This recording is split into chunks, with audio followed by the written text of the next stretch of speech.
Dear students, myself Dr. Anand Sarup Pandey, Professor in the Department of Management, BBA, GIMS Engineering Management Technical Campus, Greater Noida.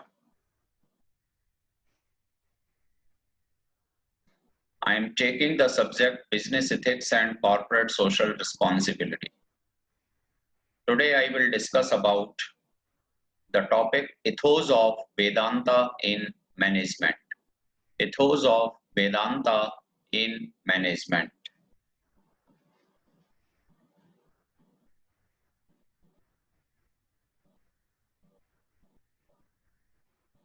Now, ethos of Vedanta in management.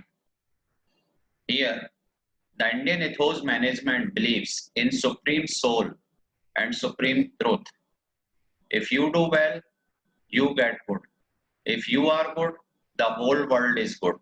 Indian ethos management taps on potentials and values and cultures to be perfect, to live in the present and develop selves is the core essence of Indian ethos management.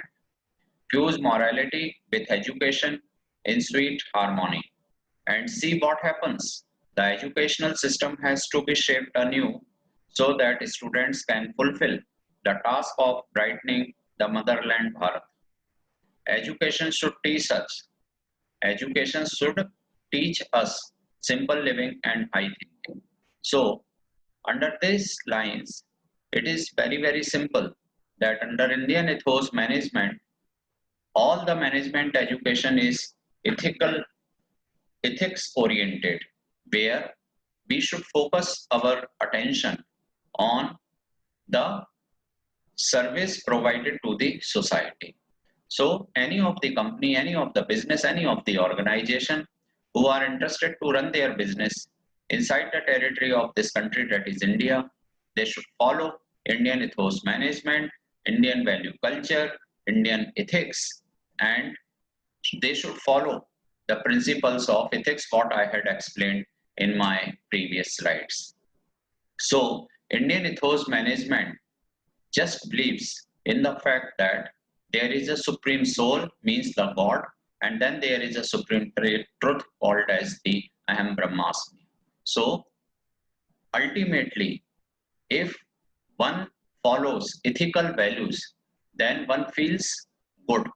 And if one feels good, then as per the norms of ethical values and culture, the whole world is to be considered as good.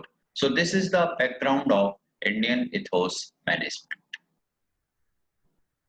Then what is the role of education in Indian ethos management? That the education should produce the students of integrity, high character and self-confidence. Education without purification is like a kite whose string is cracked. Education without refinement of character is like a rudderless boat. No one knows where it takes us. So what is education? He indeed is the wise one who focuses his attention on the important aspects of learning and obtains the right insight into the true nature of education. So education is that which throws wide open the doors of the mind. So in this slide particularly, education is nothing but which will increase the level of intelligence in the minds of the people. People should understand the need of the education. People should understand good moral values. People should understand integrity. People should understand the role of good character. And hence, people should understand the value of self-confidence. So, education provides all these uh, key elements to an individual. So, this is the role of education, and education is to be considered as one of the pillar of Indian ethos management. So ultimately, one should not forget the role of Bhagavad Gita. So Bhagavad Gita role is there in ethos of Indian management.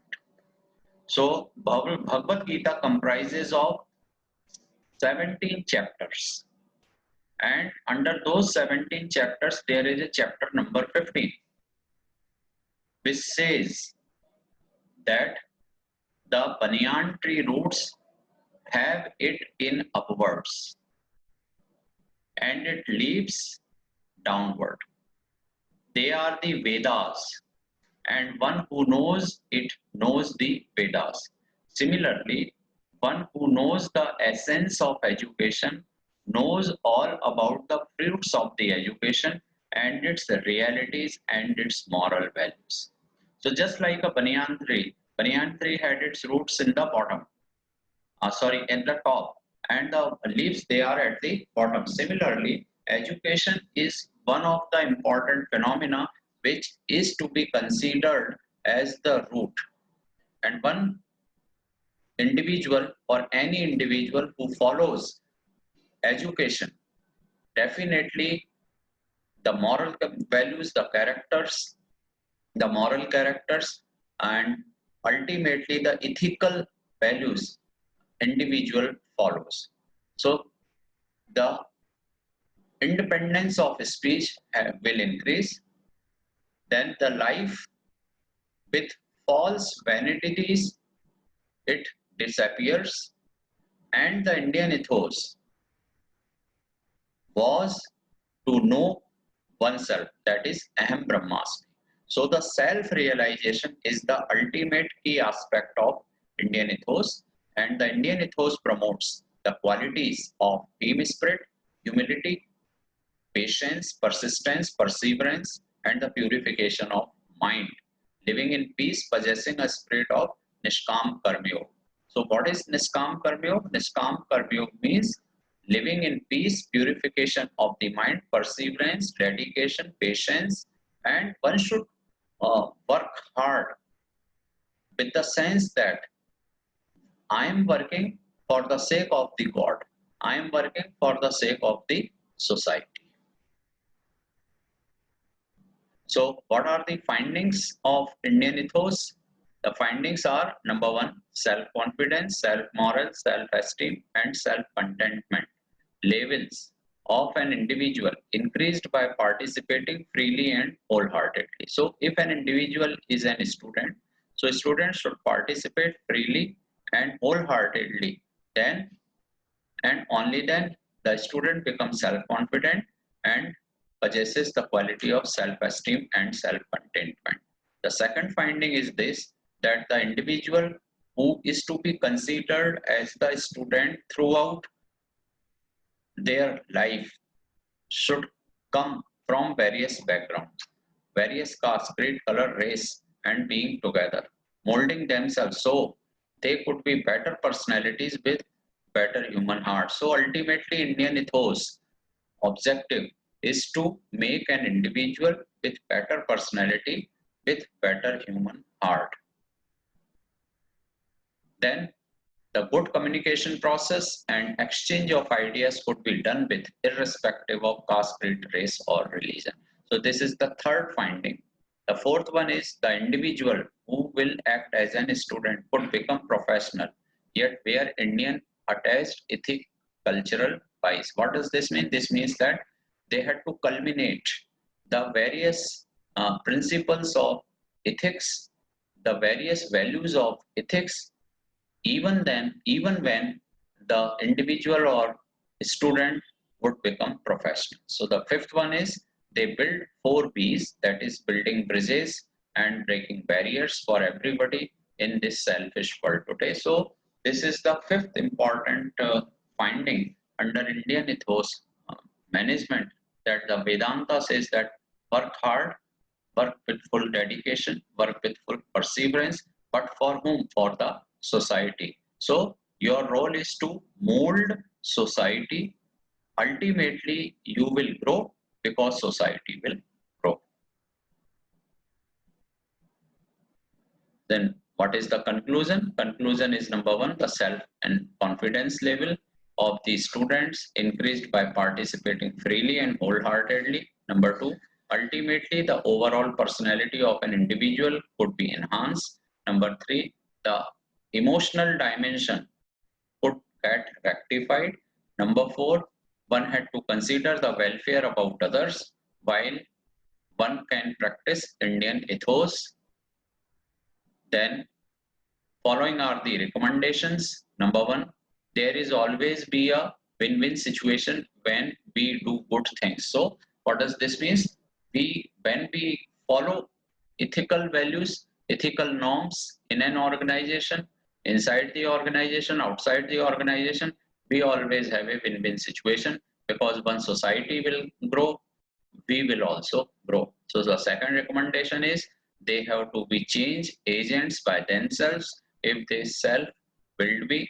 Third, blessed are the pure in heart, because they shall see divine in human. Same thing has happened when we conduct like these kind sessions for our youth. What does this mean? This means that one will see the presence of God.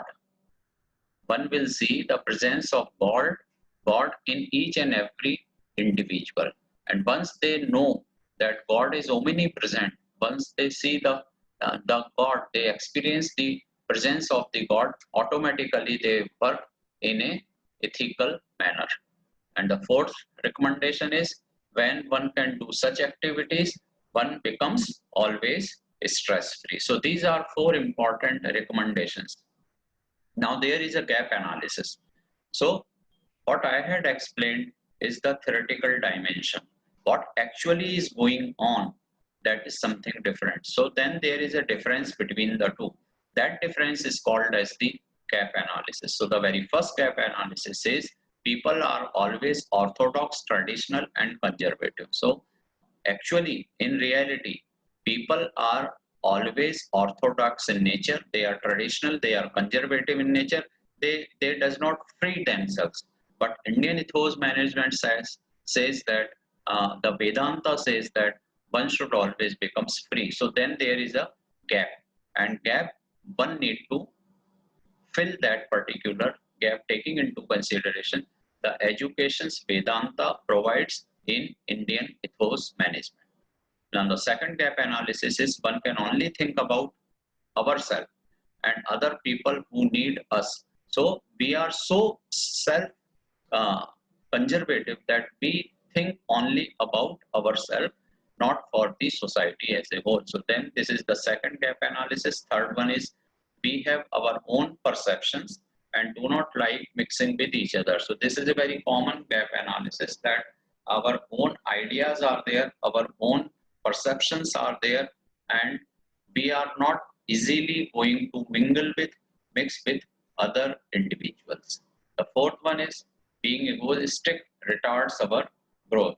So what does this mean? This means that we are very egoistic in nature, and hence we didn't follow the value education what Vedanta says.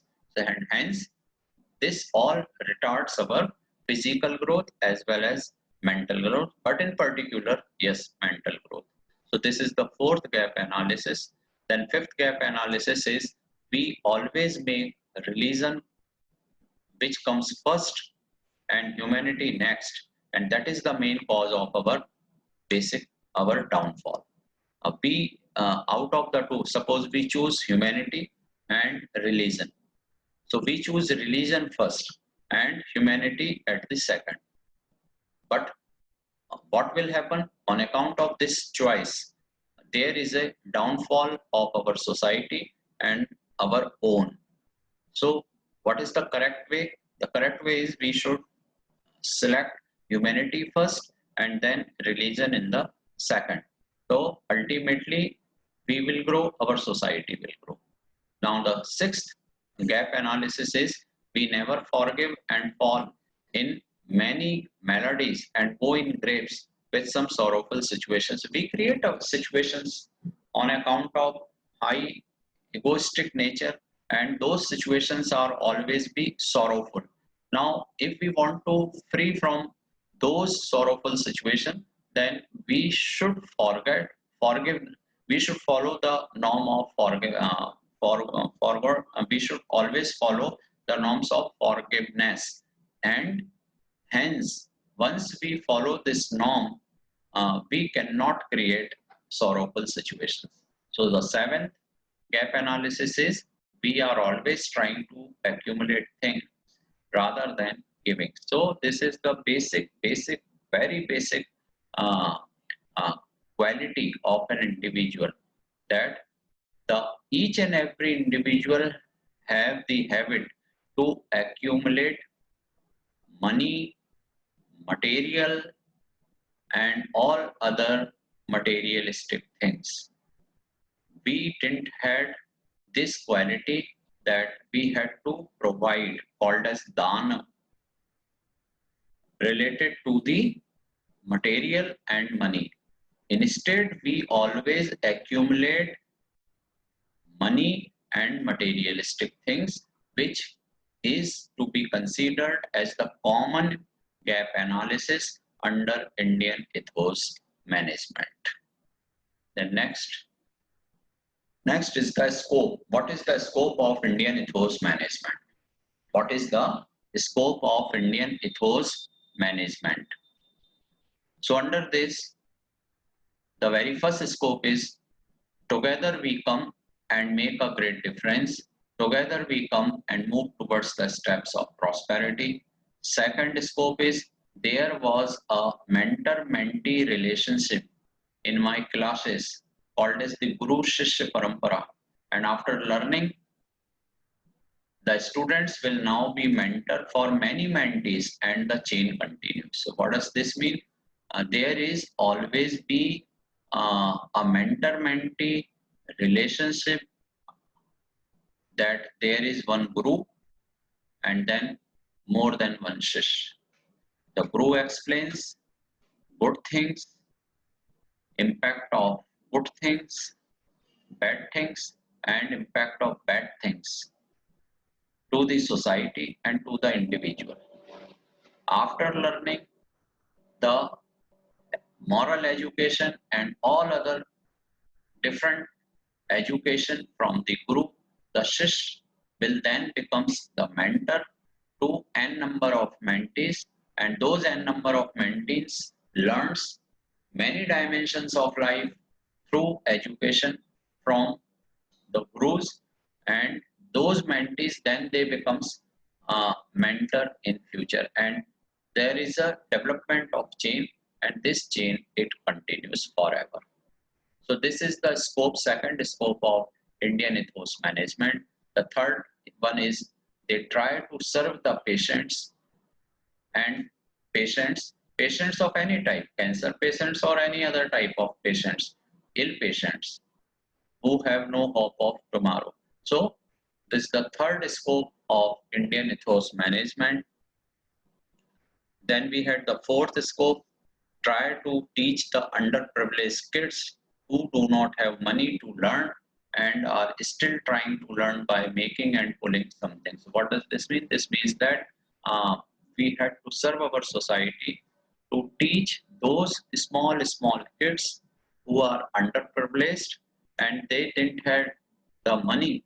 Their parents didn't have any money to go for higher level of education, even for basic education. So it is our duty under Indian ethos management that we should come forward and teach those underprivileged kids. So this is the fourth scope.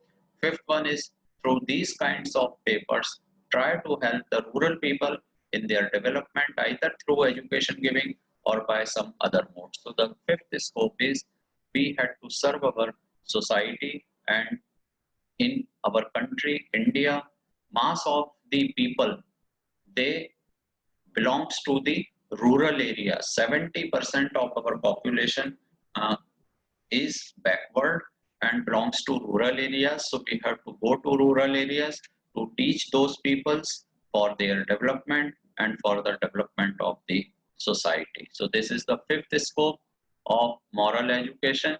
So I had explained today what is Indian ethos, what is moral education, what is the role of Vedanta, and how they are going to follow the principles of value ethics or ethical principles, so that there should be a development of the society and then the development of this nation the development of your own. Thank you. Thank you.